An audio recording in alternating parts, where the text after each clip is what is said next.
তারা সকলেই জানেন যে আমরা এখানে মিলিত হয়েছি শেরপুর জেলার খুবই চাঞ্চল্যকর একটা মামলার তথ্য বিষয়ে আপনাদের অবগত করার জন্য। আপনারা জানেন যে গত 1 তারিখে শেরপুর জেলার শ্রীবর্দী পৌরসভায় একটা বিশালাকার ট্রাঙ্কের মধ্যে একজন অজ্ঞাতনামা মহিলার গলিত লাশ উদ্ধার করা হয়।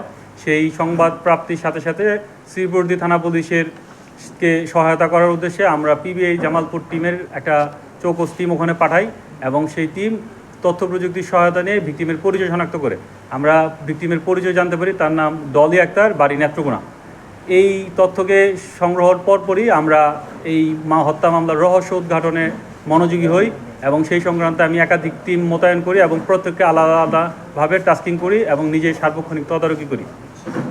এরই প্রেক্ষিতে আমরা সর্বপ্রথম এই বিশালাকার লাশ বহনকারী যে ট্রাঙ্ক যে রেখে যাওয়া যে পিকআপ, সেই পিকআপ শনাক্ত করি এবং তার শনাক্ত করে তথ্য প্রযুক্তির সহায়তায় এই ট্রাক ড্রাইভার আশরাফ আলীকে তার নিজ বাড়ি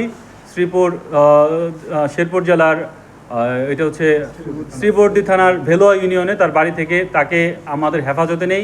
একই সাথে এই হত্যাকাণ্ডে যে রেখে যাওয়ার ট্রাঙ্ক, সেই ট্রাঙ্কের যে ব্যবহৃত পিকআপটি আমরা জব্দ করি। পরবর্তীতে আশরাফ আলীর দেওয়া তথ্য যাচাই বাছাই করে আমরা দুজন মধ্যবর্তী ব্যক্তি, একজনের নাম হচ্ছে হাসমত, আরেকজনের নাম হচ্ছে হাসমত এবং বাবু, তাদেরকে আমরা আটক করি। আটক করে তাদের থেকে আমরা আসলে মূল যে ব্যক্তি মূল হত্যাকাণ্ডে যে সংঘটিত করেছে সেই ব্যক্তি নিয়ামুল নাহিদ, তাকে আটক করতে সক্ষম হই। এই আটক করার ক্ষেত্রে আমরা অনেকগুলো জায়গায় ঢাকার গাজীপুর এবং ময়মনসিংহ, জামালপুর এবং নারায়ণগঞ্জ এই সমস্ত জায়গায় অভিযান পরিচালনা করি। সর্বশেষ এই নিয়ামুল নাহিদ এবং তার স্ত্রী রিক্তামণিকে আমরা শেরপুর সদর থানার ওই পল্লী বিদ্যুতের সামনে থেকে এক চেকপোস্ট বসিয়ে যাত্রীবাহী বাস থেকে আটক করি। আটক করে তাদের প্রাথমিকভাবে জিজ্ঞাসাবাদ করলে তারা এই হত্যাকাণ্ডের সাথে তাদের জড়িত থাকার কথা স্বীকার করে। পরবর্তীতে তাদেরকে আমরা আজকে বিজ্ঞ আদালতে উপস্থাপন করি। দুজনেই বিজ্ঞ আদালতে দোষ স্বীকার করে স্বীকারোক্তিমূলক জবানবন্দি প্রদান করেছে। একই সাথে এই যে পিকআপ গাড়ির যে ড্রাইভার আশরাফ আলী, তাকে আমরা সাক্ষী হিসেবে বিজ্ঞ আদালতে উপস্থাপন করি। তিনি অবাক হবেন যে এই হত্যাকাণ্ডে ডলি আক্তারের সাথে নিয়ামুল নাহিদ, মূল যে আসামি অভিযুক্ত, তাদের পূর্ব কোনো পরিচয় ছিল না। এই নিয়ামুল নাহিদ ওইখানে এই শ্রীপুর তোরা এটা আসলে শ্রীপুর, গাজীপুরের শ্রীপুরে ওখানে একটা টেক্সটাইল ফ্যাক্টরিতে চাকরি করতো। ওনার ওয়াইফও ওই টেক্সটাইল ফ্যাক্টরিতে চাকরি করে। আর ডলি আক্তার ওখানে সে একটা গার্মেন্টসে চাকরি করতো।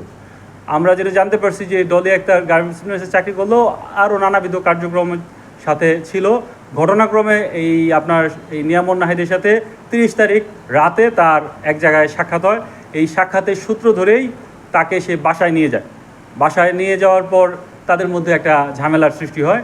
সেই ঝামেলাতে যখন সে চিৎকার চেঁচামেচি শুরু করে, তখন সে লোকলজ্জার ভয়ে তাকে আসলে এই গামছা পেঁচিয়ে হত্যাকাণ্ড ঘটায়। তবে মূল বিষয়টা ছিল যে এখানে একটা আর্থিক লেনদেনের বিষয় আসছে। এই ভিকটিম রিক্তামণি সে অধিক টাকা দাবি করছিল এই বর্তমান এই মামলার যে মূল আসামি নিয়ামুল নাহিদ। সে 7,000 টাকার মতো তাকে দিতে রাজি হয়েছিল, কিন্তু তার দাবি 20,000 টাকা হওয়ায় তার কাছে টাকা না থাকা সে যখন বেশি চিল্লাপালা করতেছিল, তখন ওই লোক জানাজানি এবং লোকলজ্জার ভয়েই সে আসলে ঘটনার আকস্মিকতায় ভিকটিমের গলায় গামছা পেঁচিয়ে ধরে এবং এক পর্যায়ে ভিকটিম শ্বাসরোধ হয়ে মৃত্যুবরণ করে। যে তদন্ত আমরা যেটা পাইছি, অনৈতিক কর্মকাণ্ডকে কেন্দ্র করেই তাকে আসলে বাসায় নিয়ে যাওয়া হয়েছিল, কিন্তু তাদের মধ্যে কোনো অন্য শারীরিক মেলামেশা হয়নি। হওয়ার আগেই আসলে এই হত্যাকাণ্ডটি সংঘটিত।